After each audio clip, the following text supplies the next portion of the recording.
नमस्कार मित्रांनो, मी स्वाती तोरसेकर एशा पृथ्वीमध्ये तुमचं स्वागत करते. अमेरिका आणि कॅनडा यांच्यामध्ये ट्रेड डीलच्या निगोशिएशन चालू होती. वाटाघाटींच्या फेऱ्यावर फेऱ्या चाललेल्या होत्या.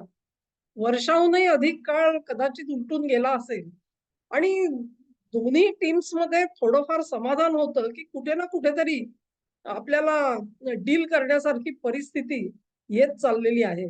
एक जे समाधान आलेलं होतं त्याच्यामध्ये चांगलाच मोठा व्यत्यय आला, खोळंबा आला आणि तो खोळंबा घालणाऱ्या, व्यत्यय घालणाऱ्या व्यक्तीचं नाव आहे हॉवर्ड लुटनिक. हॉवर्ड लुटनिक कोण? असा तुम्ही मला प्रश्न विचाराल. ते आहेत अमेरिकेचे कॉमर्स सेक्रेटरी. पण त्यांची एवढीच ओळख भारतीयांना पुरेशी नाहीये. कदाचित तुम्ही विसरून गेले असाल कारण लुटनिक साहेब असतील किंवा ते नवारो असतील, या सगळ्यांना आता भारताशी व्यवहार करताना ट्रम्पनी पडद्यामागे जायला सांगितलेलं आहे. पडद्यामागे का जायला सांगितलं त्याची कारणं आहेत. छोटंसं प्रेझेंटेशन बघूया आपण म्हणजे तुम्हाला आठवेल मुळात, की हे लुटनिक साहेब कोण होते आणि भारताबद्दल त्यांनी आधी काय अकलेचे तारे तोडलेले होते ते. स्क्रीन शेअर करते आहे. तो बघा आणि आपण पुढे जाऊ.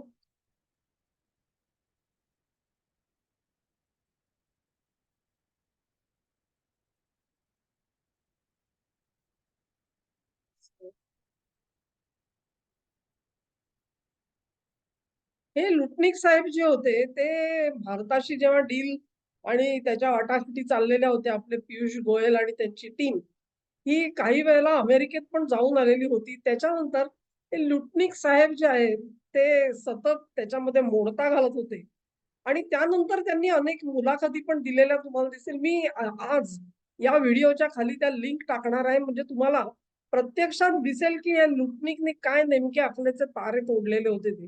मी जे लिहून दाखवते आहे तुम्हाला ते कदाचित पुरेसं नसेल. कारण त्याच्यानी संपूर्ण फोर्स जो आहे ना, तो तुमच्यापर्यंत कदाचित पोहोचणार नाही. त्या मूळ व्हिडिओ बघा त्यांचे.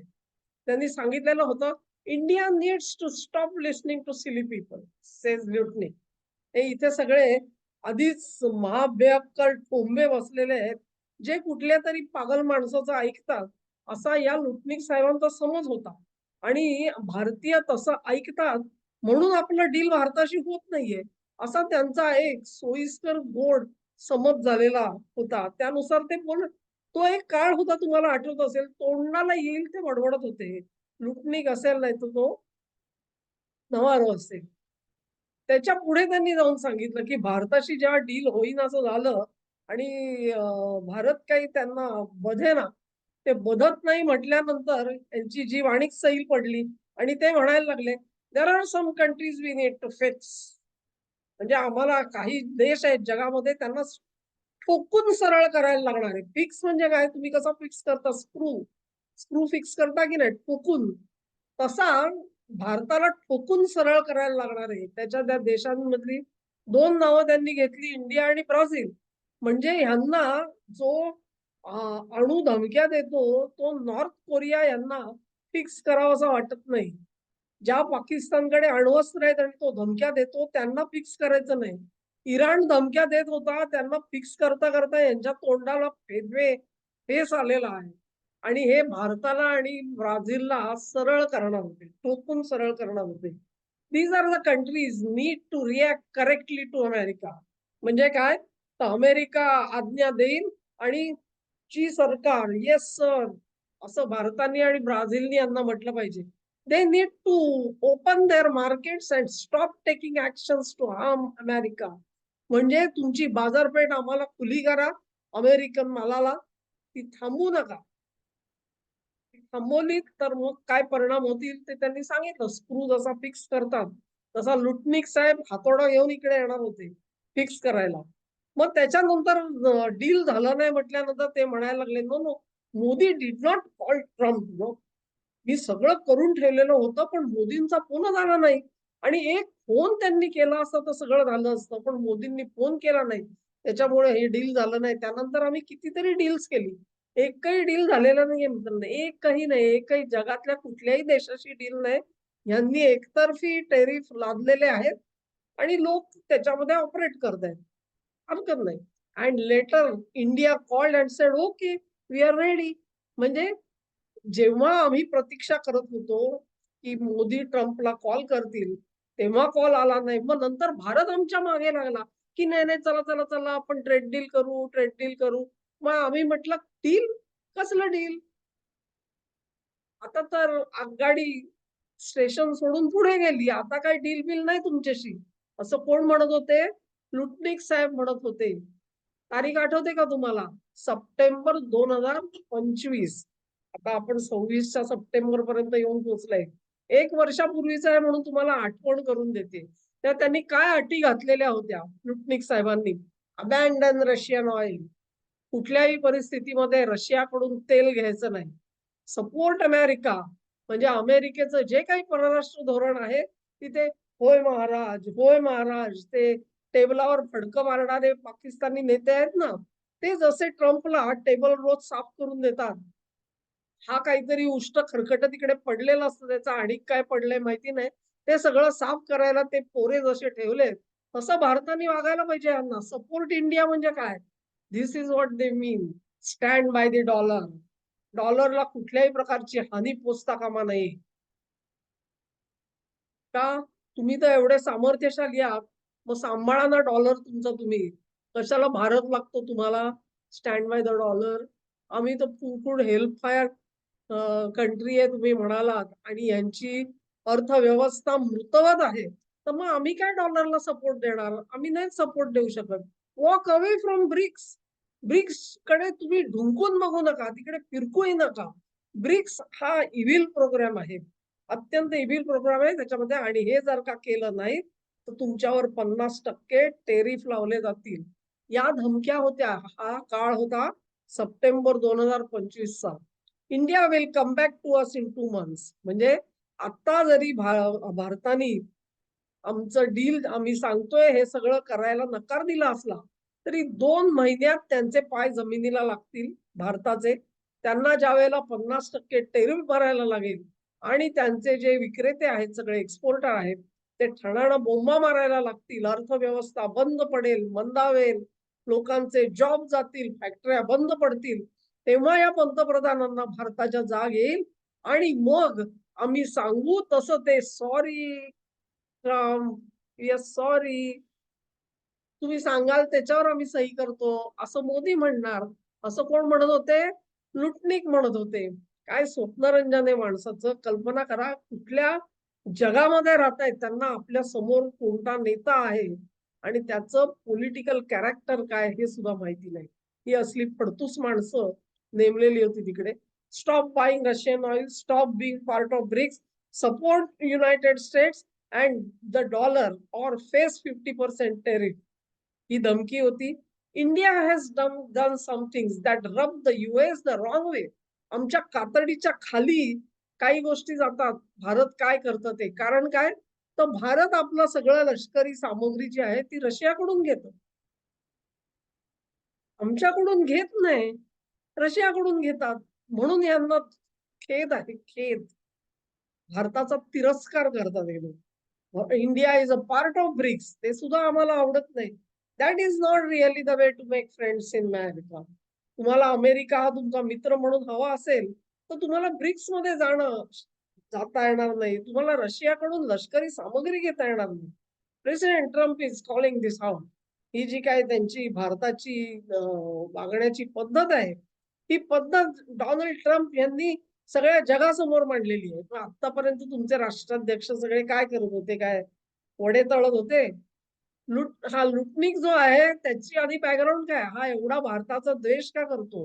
कारण ह्यानी जेमतेम शिक्षण घेतलेलं आहे. मग अमेरिकेमध्ये जे भारतीय आहेत ना, बहुतांशी भारतीय, हे नुसती मास्टर्स डिग्री नाही, अनेकांकडे PhD आहे आणि अत्यंत सुसंस्कृत आणि हायली एज्युकेटेड असा हा समाज आहे.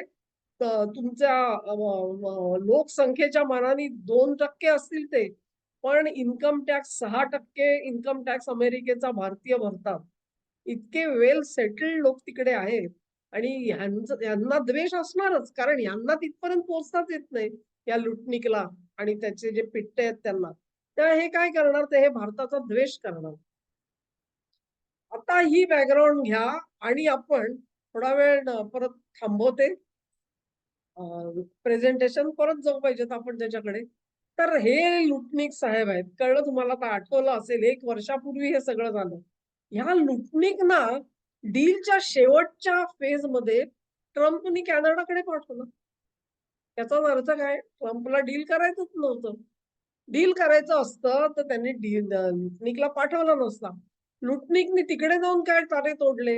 हेच म्हणजे भारताचं जे सार्वभौमत्व आहे, आम्ही लष्करी सामुग्री कोणाकडून घ्यावी, आम्ही तेल कोणाकडून खरेदी करावं, ब्रिक्स या ऑर्गनायझेशनमध्ये भारताने जावं का नाही?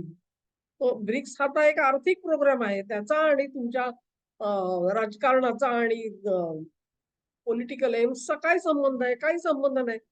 एकमेकांशी व्यापार करावा, 2 देशांनी व्यापार करावा ह्याच्यामध्ये अमेरिका कशी काय आड येऊ शकते? पण अमेरिका आड येते आहे. त्यांना तुम्ही ब्रिक्समध्ये गेलेले नको आहात. सिमिलरली ते कॅनडाला सुद्धा तसंच ट्रीट करायला बघतायत. कॅनडाच्या सार्वभौमत्वावरतीच त्यांनी प्रश्नचिन्ह उठवण्याचा प्रयत्न केला आणि हे सगळं कधी झालं?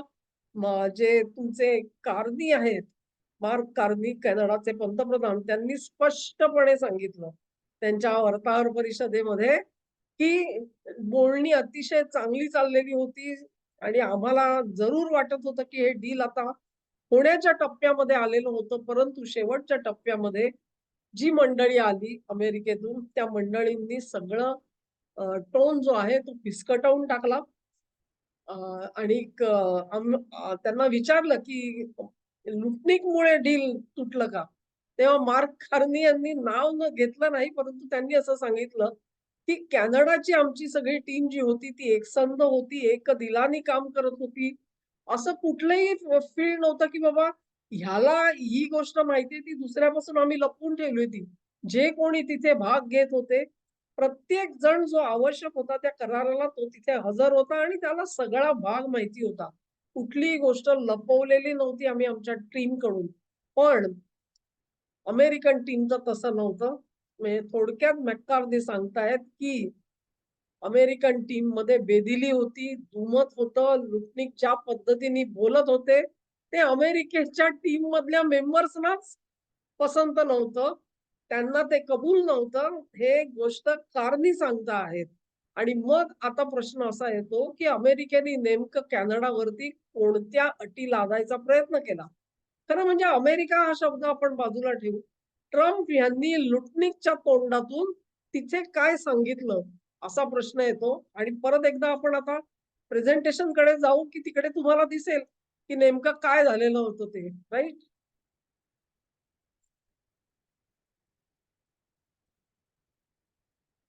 या.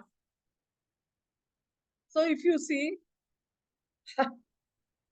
खरं तुम्हाला खरं वाटतं का? कॅनडा हा देश असा आहे ना, की जिथे बायलिंग्वल देश आहे. म्हणजे तिथे इंग्लिश पण चालते आणि फ्रेंच पण चालते.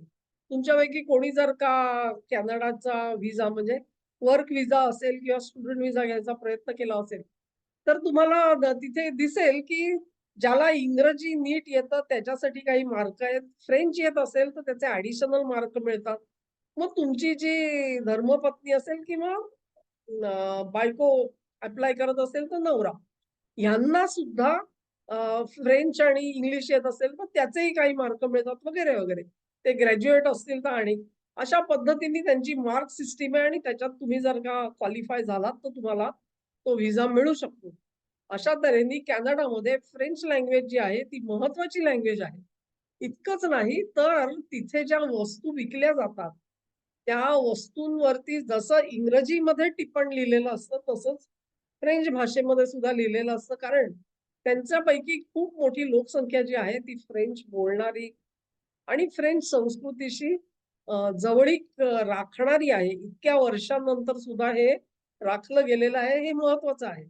पण त्याच्यामध्ये ट्रम्प यांनी मिठाचा खडा टाकण्याचा प्रयत्न केला आणि त्यांनी सांगितलं, की हे फ्रेंच लँग्वेज आम्हाला नको, हे क्युबेक कल्चर आहे हे आम्हाला नको आणि कॅनडाची आयडेंटिटी हीच आम्हाला कशी अडचण आहे, अशा पद्धतीच्या अटी लादण्याचा प्रयत्न झाला. तेव्हा मग कॅनडाला रिएक्ट व्हावं लागलं. तर त्यांनी सांगितलं prime minister revealed, US had issues with Canada's subsidy for French culture. The prevalence of French language media online and requirement to have bilingual labels on products sold in Canada. आता तुम्हाला कॅनडामध्ये जर का तुमचा माल विकायचा असेल, तर त्याचं खास पॅकेजिंग करावं लागेल. ते यांना परवडत नाही. यांना काहीच परवडत नसतं. कारण लेबर चीप नाहीये अमेरिकेमध्ये. तेव्हा ते चीप नसल्यामुळे काही चीप तिकडे तर तिकडे न्या आणि कॅनडामध्ये पॅकिंग करा आणि तिथल्या तिथे विका. ते पण करायचं नाहीये. असो.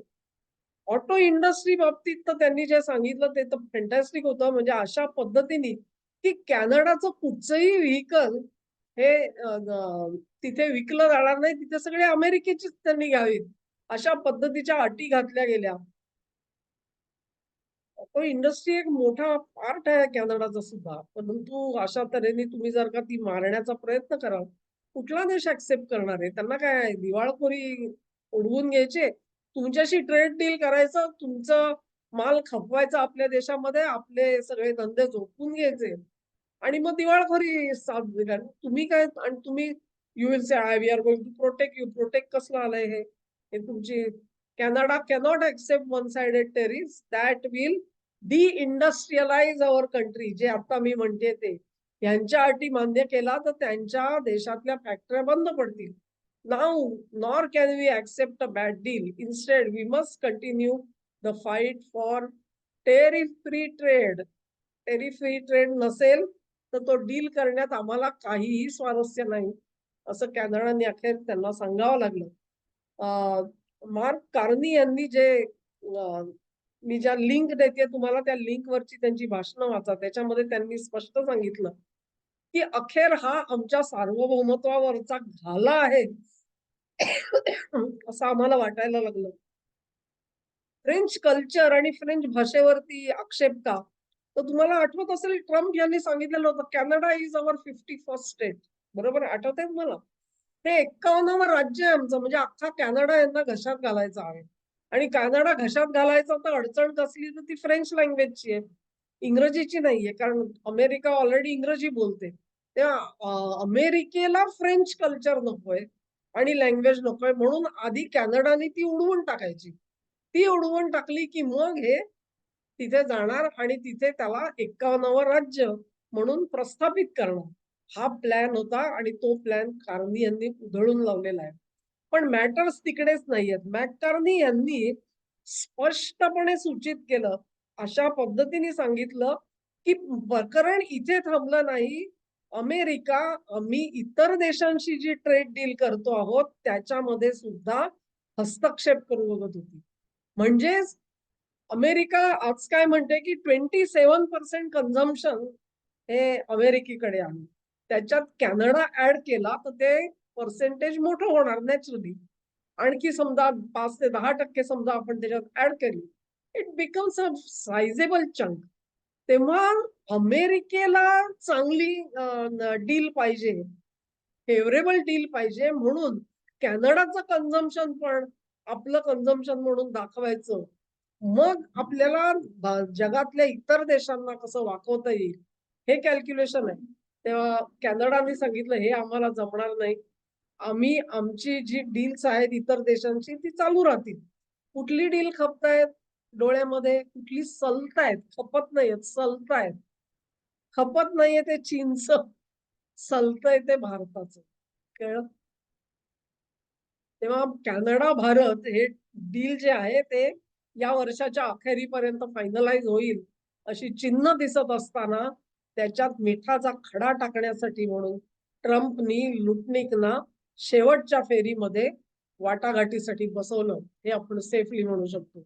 मी 1 किंवा 2 व्हिडिओ केले, मला आठवत नाही आता. सप्टेंबर 12-13ला जी ब्रिक्सची मीटिंग आहे, त्या ब्रिक्स मीटिंगच्या आधी उधळून लावण्याचे प्रयत्न चाललेले आहेत. ब्रिक्स मीटिंग उधळून लावायची, परिषद उधळून लावायची, या दृष्टिकोनातून पावलं टाकली जात आहेत. ही गोष्ट तुम्हाला विसरता येणार नाही. कॅनडा डील विस्कटवून टाकणं, ते विस्कटवणं, त्याला वाटाण्याच्या अक्षता लावणं, या सगळ्याला एकच कारण आहे, की त्यांना कॅनडा इंडिया डील नकोय. कारण कॅनडा इंडिया डील झालं तर ब्रिक्स मध्ये भारताची वट वाढते आणि भारत ब्रिक्स मध्ये गेला तर काय होईल? लुटनिक साहेबांनी आपल्याला धमक्या दिलेल्या आहेत ऑलरेडी. अशाच धमक्या आता कॅनडाला दिल्या गेल्या आहेत.